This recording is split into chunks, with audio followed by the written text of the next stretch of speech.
उसने बहुत सारे प्रभावशाली लोगों को अपने कब्जे में कर रखा था, लेकिन उसकी गतिविधियां जो थी वो राष्ट्र के हित में नहीं थी। तो उस व्यक्ति पर हाथ डालने में बहुत लोग कतराते थे। पायलट साहब को मौका मिला गृह मंत्रालय में काम करने का, और जब सबूत और तथ्य सामने आए तो बिना डरे उन्होंने परवाह नहीं करी कि मेरा आगे क्या होगा।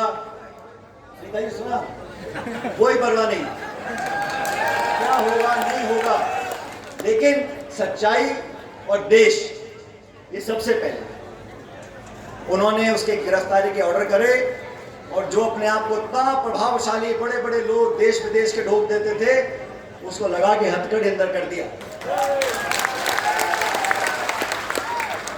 उसके बाद बहुत से लोग पायलट साहब से असहमत हुए, बहुत कुछ कहा, लेकिन उन्होंने कभी भी सच्चाई का रास्ता नहीं छोड़ा, अपने कदम पीछे नहीं करे। तो आज ये मूर्ति यहां जो लगी है, ये उस बात का प्रतिबिंब है, जय जवान और जय किसान, और सबको साथ चलने की बात जो मन से बहुत लोगों ने बोली, रमेश जी ने बोली, लाखन जी ने बोली। मैं बताना चाहता हूं, किसी भी मुद्दे का समाधान तब होगा जब चर्चा होगी। और मैं चाहता हूं जो इस देश में किसानी कर रहा है, जो अनाज पैदा करता है और आज मंडी में चला जाता है, तो बता नहीं पाओगे उस किसान को, उस अनाज को किसने पैदा किया है। यादव ने किया है, जाट ने किया है, मीणा ने किया है, गुर्जर ने किया है। किसान एक कौम है, और जो लोग आपस में बंटवाने का काम करते हैं, उनको समझना चाहिए कि संसाधन सबके हैं। बिजली हो या बांध का पानी, सबका है, और न्याय होना चाहिए। मैं इस पक्ष में हूं, न्याय होना चाहिए। किसी का गैर कानूनी तरीके से, गैर जिम्मेदार तरीके से कोई हक छीनता है, मैं उसके खिलाफ हूं, लेकिन सब पक्षों को बुलाकर बात करनी चाहिए, और जो पानी मांगते हैं उनको पानी मिलना चाहिए। सरकार की जिम्मेदारी है, बुलाकर बात करें। आज आपका डबल इंजन है, दिल्ली में भी जयपुर में भी, सारी ताकत आपके पास है, पुलिस है, फौज है, प्रशासन है, मंत्री है, सांसद है, सब लोग हैं। और हम सब लोग जो चाहते हैं कि हर समस्या का समाधान प्यार और मोहब्बत से निकले, बातचीत से निकले। जो कुछ हम सबसे बन पड़ेगा हम करने को तैयार हैं, लेकिन देश और प्रदेश का जात और धर्म के नाम पर जो राजनीतिक लाभ उठाना चाहते हैं, वो हम कभी नहीं होने देंगे। मैंने बहुत चालें देखी हैं, मुझे भी 25 साल हो गए, मैंने बहुत लोगों को चाल खेलते हुए देखा है, लेकिन अंत में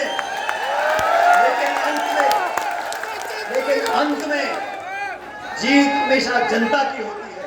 और जो जनता की बात करेगा, अरे कौन किस गोत्र में है, कौन किस जाति में है, कौन किस धर्म में है, हम सब इस देश के नागरिक हैं।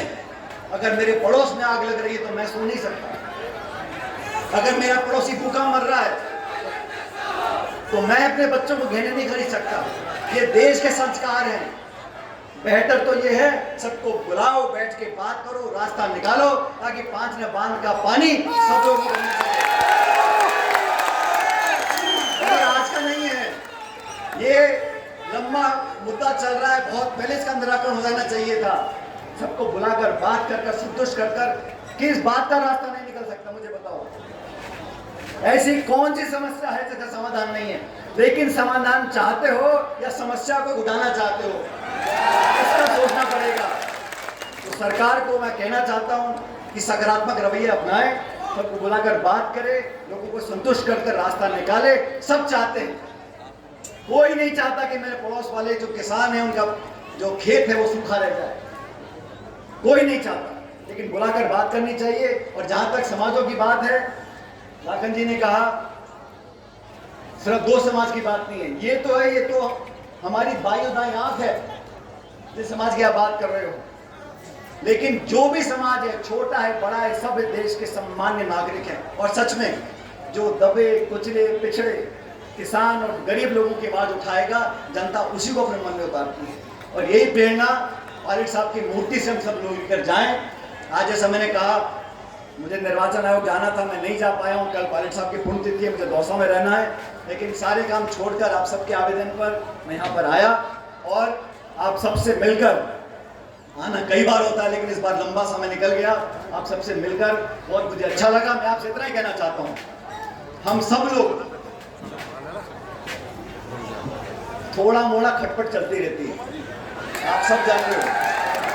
लेकिन जब पार्टी की बात आती है, किसान की बात आती है, जिला प्रदेश की बात आती है, हम सब लोग जो इस मंच पर मौजूद हैं वो और जो मंच मौजूद नहीं है, हम सब परिवार के लोग मिलकर आपकी सेवा करते आए हैं और करते रहेंगे। मैं आप सबका धन्यवाद देना चाहता हूं। आप इतनी देर से बैठे हुए हो, आपको भगवान खुश रखे, लंबी उम्र दे। आपका बहुत बहुत धन्यवाद। राम राम साहब।